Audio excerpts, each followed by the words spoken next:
दोस्तों आज का वीडियो ना बहुत इंटरेस्टिंग होने वाला है क्योंकि आज के इस वीडियो में हम बात करेंगे कि एक पुत्र का अपने पिता की संपत्ति में क्या अधिकार होता है। देखिए जब भी बात संपत्ति में अधिकार की आती है तो यहाँ पर एक चीज़ आपको समझना चाहिए कि संपत्ति को दो कैटेगरी में बांटा गया है। एक होती है सेल्फ एक्वायर्ड प्रॉपर्टी और एक होती है एंसेस्ट्रल प्रॉपर्टी।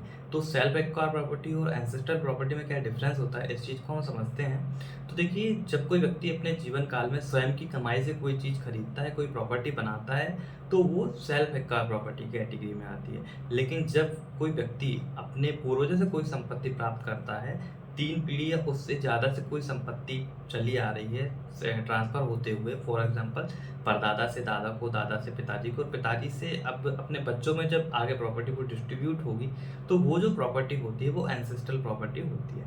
अब अगर हम इनमें राइट्स की बात करें तो सेल्फ एक्वायर्ड प्रॉपर्टी में केवल और केवल उसी व्यक्ति का राइट होता है जिसकी वो होती है, यानी कि जो सेल्फ एक्वायर्ड प्रॉपर्टी का ओनर है, उसके जीवन काल में वही उसका एब्सोल्यूट ओनर होता है। वो उसे जिस तरीके से चाहे उस तरीके से उसको डिस्पोज ऑफ कर सकता है। यहाँ पर एक चीज़ आपको ये भी समझना चाहिए कि जब किसी व्यक्ति को एंसेस्ट्रल प्रॉपर्टी विल के माध्यम से मिलती है तो वो उसकी सेल्फ एक्वायर्ड प्रॉपर्टी की कैटेगरी में आती है। फॉर एग्जाम्पल ए नाम के व्यक्ति को एंसेस्ट्रल प्रॉपर्टी विल के माध्यम से मिली तो ए यहाँ पर उसका एब्सोल्यूट ओनर हो जाएगा और वो जो प्रॉपर्टी होगी वो उसकी सेल्फ एक्वायर्ड कैटेगरी की में आएगी।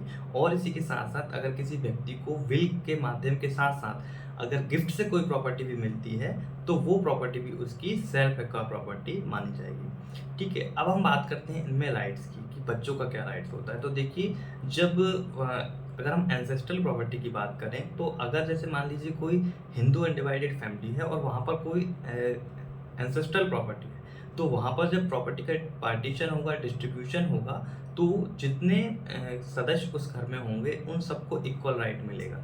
और अगर हम बात करें कि बच्चे का क्या राइट होगा, तो जो हिंदू सक्सेशन एक्ट का सेक्शन 20 है, तो उसके हिसाब से अगर कोई बच्चा गर्भ में भी आ जाता है पार्टीशन के समय, तो उसको इक्वली राइट मिलता है। ठीक है, और अगर हम बात करें कि जो अपनी सेल्फ एक्वायर्ड प्रॉपर्टी है उसमें क्या राइट हुआ किसी बच्चे का, तो देखिए बच्चे का राइट जन्म से ही आ जाता है, लेकिन सेल्फ एक्वायर्ड प्रॉपर्टी में बच्चा अपना राइट क्लेम नहीं कर सकता पिता से एज अ राइट।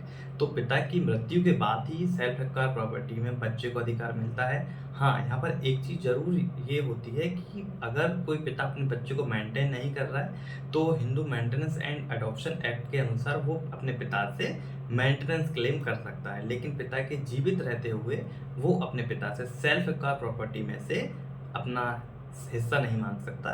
वो एंसेस्ट्रल प्रॉपर्टी अगर हो तो वहाँ पर लड़का अपना, कोई भी बच्चा अपना हिस्सा मांग सकता है। धन्यवाद।